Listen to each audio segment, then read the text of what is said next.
This video is brought to you by Keeps.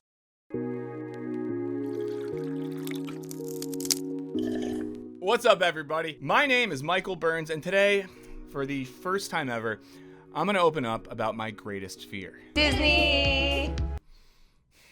I'm absolutely terrified of Disney adults. Let me explain. A couple years back, we casually discussed the phenomenon of adults who are super enthusiastic about Disney on our podcast, Culture Binge, and I shared some tongue-in-cheek thoughts about the unaccompanied olds at Disney World. I get a little judgy when I see like legit adults get hella emotional about going to a kid's park. If I was a parent, let's say, and I'm taking my kids to Disney, and we had to wait to get on a ride because a bunch of 37-year-olds are all like getting emotional to get on the teacups or whatever, I'm just a little pissed. Maybe get out of the way right now, or go to like, I don't know, the zone where they have like alcoholic beverages and churros and just chill there while the kids go on the rides. Now, I moved on with my life, but a few days later, a Disney YouTuber posted an entire reaction video that took umbrage with my comments. I started to watch it and it deeply disturbed me. And ever since, I get regular DMs from dummy accounts threatening my life or making fun of me or implying that I hate anyone who didn't have a great childhood. And while sometimes annoying, this experience has mostly left me wondering why. And this fiery reaction to very tame criticism has led the team at Wisecrack to investigating an important question. Are Disney adults kind of a cult? Or put more nicely, are they inadvertently practicing their own religion? And if so, can their zealotry tell us anything interesting about modern society at large? Let's find out in this Wisecrack edition on Disney adults. Is Disney a religion? Part 1. Oh, and if you decide to make a reaction video to this one, just tag us in it. And before we get into it, just a quick note. While researching this topic, we found way more interesting stuff than could possibly fit into just one video, so we're splitting this one into a two-parter. Sort of like a Godfather Part 2 situation, except I'm not gonna kill my own brother in Part 2. I know it was you, Fredo. This video is going to cover some recent Disney adult drama and then contextualize what we actually mean when we ask if Disney is a religion. Then in Part 2, we'll look at the intricacies of how Disney maybe functions as a religion. And don't worry, unlike Francis Ford Coppola, we know when to end something great after 2 parts. But before we get into it, I want to tell you about this video sponsor, Keeps. Keeps is a prescription service that helps guys prevent hair loss. It's convenient, affordable, and relevant to a lot of people out there because 2 out of 3 men experience some form of male pattern baldness by the time they're 35. The process begins with a free consultation with a licensed Keeps doctor who will recommend the FDA-approved prescriptions and over-the-counter medications that best fit your needs. These hair loss prevention medications will automatically land at your door every 3 months, so you don't have to bother with ordering refills. As your treatment plan goes on, you can message your Keeps doctor 24/7 to update them on your progress and to ask any questions you may have. Now, it typically takes between 4 and 6 months to start seeing results, so get started today to hang on to the hair you have. If you're ready to take action and prevent hair loss, go to keeps.com/wisecrack or click the link in the description to receive 50% off your first order. That's keeps.com/wisecrack. Now, back to the show. Now, for a little bit of story time starring ye old internet. Last month, Reddit's Am I the Asshole forum spotlighted a recently married couple who invited their nearest and dearest to a lavish Disney World wedding where they allegedly instructed their guests to buy their own food at nearby facilities or vending machines. Yeah, they expected guests to purchase their own food at a wedding reception. Why so stingy? Oh, just because the happy couple had decided to spend their entire food budget on appearances by official Minnie and Mickey Mouse costumed cast members. As many were quick to point out, weddings at Disney come with a minimum catering budget, so it's likely the story was fabricated or exaggerated. But it nonetheless struck a nerve with the Twitterverse.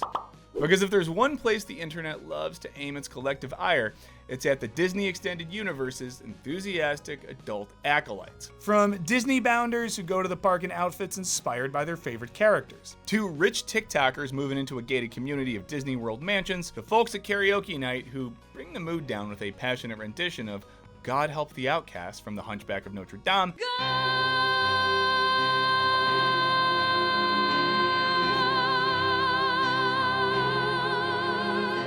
Enthusiasm for Disney just seems to rub the general public the wrong way. And to be fair and balanced, I confess to once singing the song "I'll Make a Man Out of You" from the movie Mulan at a karaoke bar in Northfield, Minnesota. I think it was the summer of 2009. And to all who were in attendance, I formally apologize. So the backlash over this foodless Disney wedding eventually spurred Professor of Religious Studies, Dr. Jody Eichler-Levine, to bravely step into the discourse. She urged the very online folks to have a little compassion for Disney adults. Why? Because according to Eichler-Levine, Disney adulting is akin to practicing a religion, and we ought to be a little more sensitive to people's sacred experiences at the Church of Mickey Mouse. In the name of the Minnie, Mickey, and Donald Duck, amen. Don't put that in the video. In her sympathetic Twitter thread, she writes, "If we measure religion not by its truth claims, but by its power in people's lives, then Disney is as much a religion as anything. It is at the very least a site of meaning and human fellowship, even if you hate it." She argues that people embrace Disney for various personal reasons. Maybe Disney World was the only place where your parents ever seemed happy. Maybe you watched Frozen on your first date with your spouse. Or maybe you found solace dumping your favorite uncle's ashes on Splash Mountain. Please don't try the last one, it's very much illegal. But this argument caused many to wonder. Was Eichler-Levine defending Disney adults or offering an unflattering diagnosis of their spiritual condition? And does Disney fandom really have that much in common with religious worship? Let's take a step back and start by approaching Disney adults as a fandom.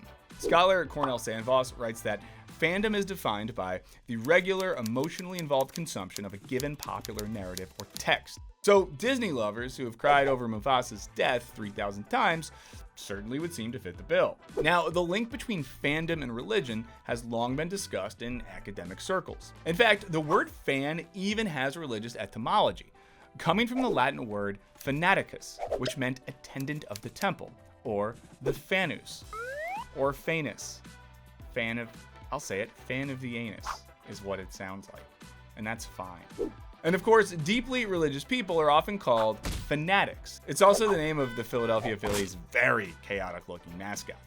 As scholar Vernon Chadwick argues, the Latin root of religion, religio, is defined not in terms of the truth of dogma, but the strength of communal bonds formed by shared belief. Such a community can manifest around shared rites of worship or sacred objects or sites. Chadwick explains that taking care of and maintaining these elements of a religion easily become ends in themselves, independent of explicitly defined and defended articles of belief. This is all to say, religion can be viewed less as what you believe and more as what you do. And this makes sense as many organized religions place a big emphasis on religion being about acts of service and lived virtues. Friend of the channel, Soren Kierkegaard, also held this view, calling Christianity a practice rather than just being a system of like bullet-pointed beliefs. And folks have long been squicked out by what intense fans do in their communities, specifically because of the seeming proximity to religious experience. For example, when Elvis's gyrating hips made children fall into tearful hysterics, some parents got real nervous because huge emotional reactions were ideally meant for church revivals, not sexual awakenings via the Ed Sullivan Show. Christian groups even worried that Christian contemporary music would distract its fans from worshiping God and lead them towards secularism. Instead, it just made millions and millions of dollars and produced gems like this. If you do drugs and you think you're cool, you need to come to Sunday school. What's more, the conventional language we use to talk about fandom certainly invokes religion. We call niche fandoms cults and talk about our culture of celebrity worship. So it's no wonder scholars of religion, media, and fandom alike have grappled for decades with the question, do fandoms constitute a religion? As scholar Mark Duffett put it, because fan phenomena can sometimes look similar to moments of religious ecstasy, the idea that fandom is like a religion is a ready-made metaphor. I also like the notion of religious ecstasy, like going to church on ecstasy. That sounds fun. Don't do it, but do it. Duffett notes that some academic researchers who subscribed to this interpretation of fandom treated fans with empathy, while others use the analogy to stereotype and lambaste fans as servile and misguided. That is to say, to treat fandom as a religious practice sometimes means to pathologize the fan, i.e., to regard or treat them as psychologically abnormal or unhealthy. It's worth noting that some forms of fandom are basically treated as normal by our society, while others are viewed with skepticism. Nobody's gonna call you a cultist for wearing your Tom Brady jersey for a week leading up to the Super Bowl. But if you carry around your replica of Thor's hammer for a week leading up to the new MCU movie, people will probably have thoughts. And we certainly see plenty of pathologizing when it comes to Disney adults, especially on the internet. Articles with titles like, "Disney adults are the most terrifying people on the planet and they need to be stopped," regularly pop up, with assertions that Disney adults' penchant for getting off on nostalgia is worse than being an actual serial killer. Though, come to think of it, a serial killer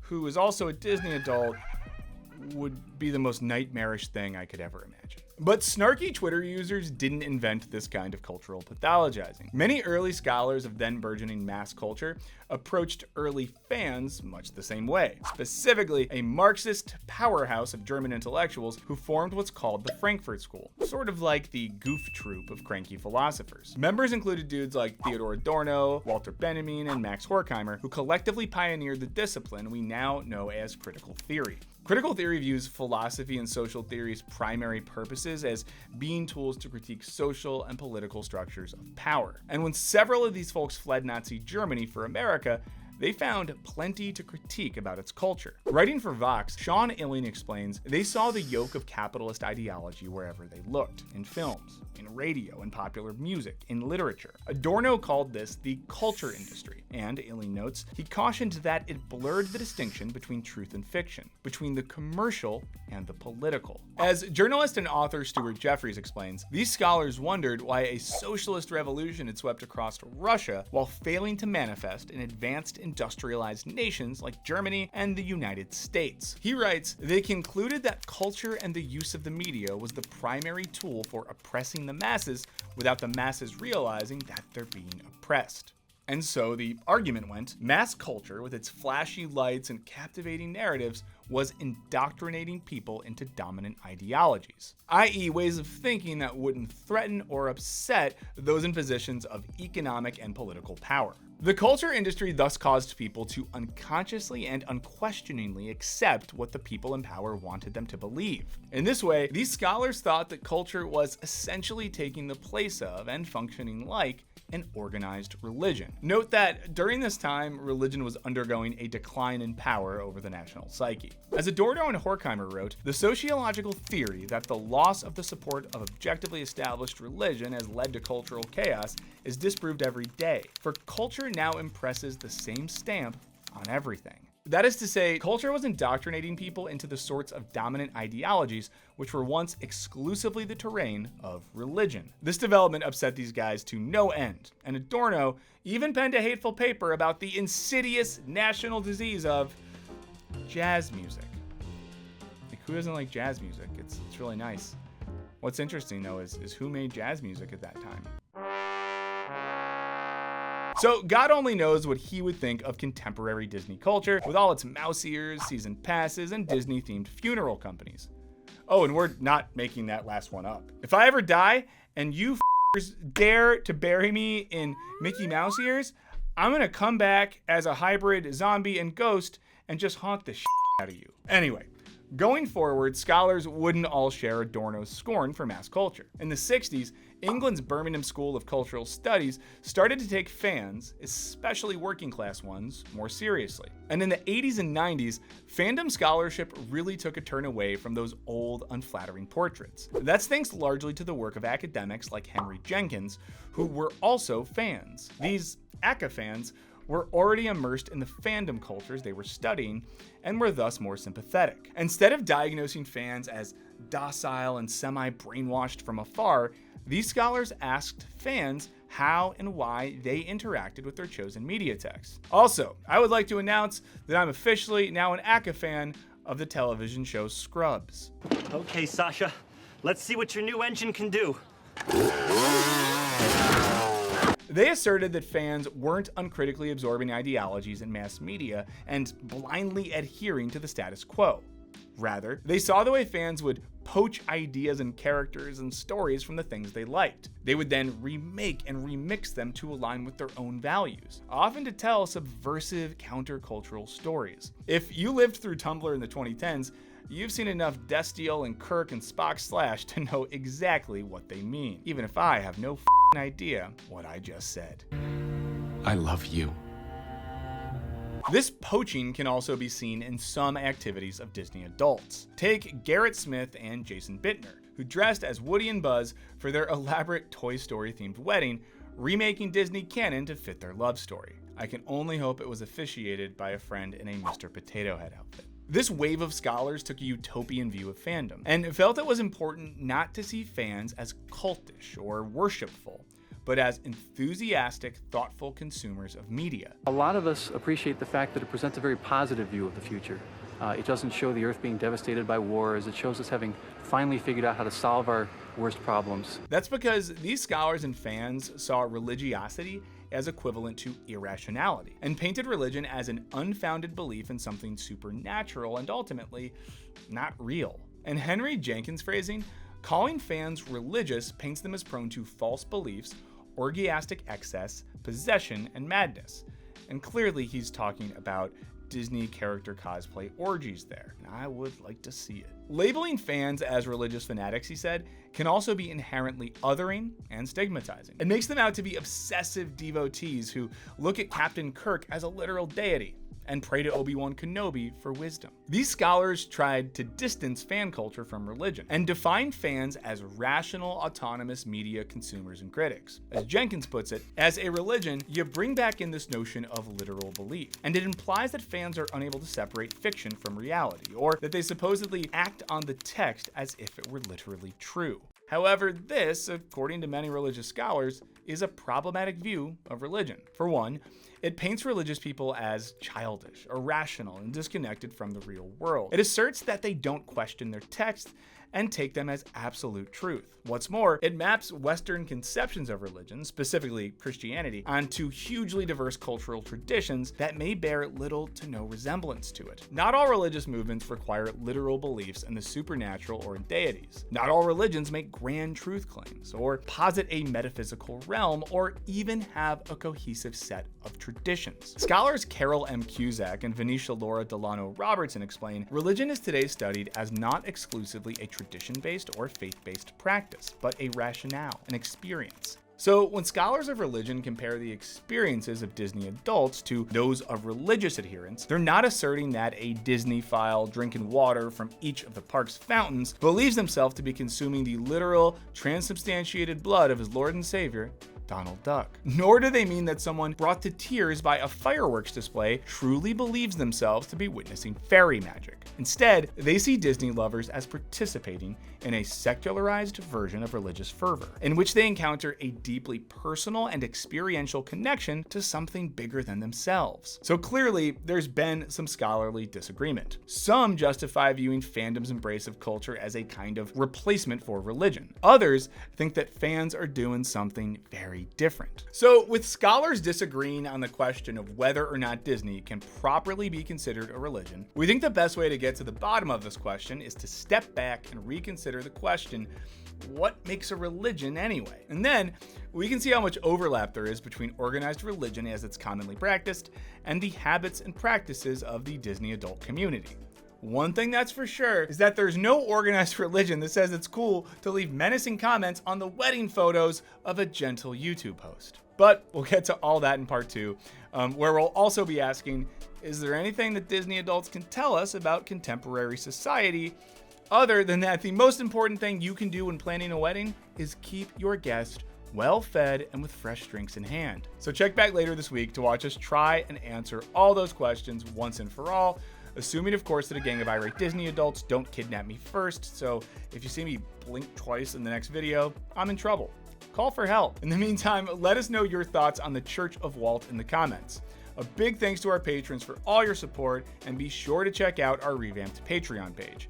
Show off your fandom by giving this video the old thumbs up, hit that subscribe button like you're pulling down the safety bar on Space Mountain, and don't forget to ring that bell. And as always, thanks for watching, and be sure to check out part 2.